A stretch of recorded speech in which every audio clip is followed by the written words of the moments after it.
നിങ്ങൾ ഇൻസ്റ്റാഗ്രാമിന്റെ password, ഫേസ്ബുക്കിന്റെ password, അതേപോലെ എല്ലാത്തിന്റെ പാസ്വേഡ് സെയിം ആണോ യൂസ് ചെയ്യല്? പക്ഷെ അങ്ങനെ ഒരിക്കലും പാടില്ല. But why? First of all, credential stuffing എന്ന് വെച്ചാൽ നിങ്ങൾ എല്ലാ വെബ്സൈറ്റിലും സെയിം പാസ്വേഡാണ് ഇട്ടിരിക്കുന്നതെന്ന് വിചാരിക്കുക. അപ്പോൾ ഏതെങ്കിലും ഒരു വെബ്സൈറ്റ് നിങ്ങളൊരു ഭാഗ്യക്കേടിന് ഹാക്കായി, അപ്പോൾ ആ ഒരു ഹാക്കർ എന്താ ചെയ്യുക? ആ വെബ്സൈറ്റിലുള്ള എല്ലാ യൂസേഴ്സിന്റെ user name and password or whatever എല്ലാ ഡീറ്റെയിൽസും ഫെച്ച് ചെയ്യും. ആൻഡ് അവരുടെ ഡാറ്റാബേസിൽ ഒരു കോപ്പി എടുത്ത് വെക്കും.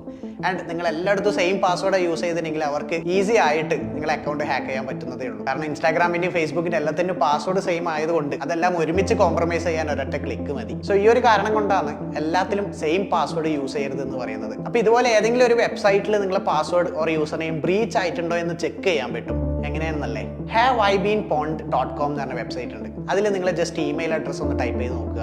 ഇവിടെ എൻ്റെ എക്സാമ്പിൾ നോക്കുമ്പോൾ തന്നെ ഞാൻ ഏകദേശം 7 മുതൽ 8 വെബ്സൈറ്റിൽ ഓൾറെഡി ബ്രീച്ചഡ് ആയിട്ടുണ്ട്. ഫോർ എക്സാമ്പിൾ ക്യാൻവ, അതേപോലെ തന്നെ ഡബ് സ്മാഷ്, ഇതൊക്കെ ഓൾഡ് വെബ്സൈറ്റ് ആണ്. ഇതിലൊക്കെ ഓൾറെഡി ബ്രീച്ച് നടന്നിട്ടുണ്ട്. എൻ്റെ പാസ്വേഡ് യൂസർ നെയിം ഓൾറെഡി ബ്രീച്ചഡ് ആണ്. സോ ഇതുപോലെ നിങ്ങളുടെ ഇമെയിൽ അഡ്രസ്സും ചെക്ക് ചെയ്യാം ബ്രീച്ചഡ് ആണോ ഇല്ലയോ എന്ന്.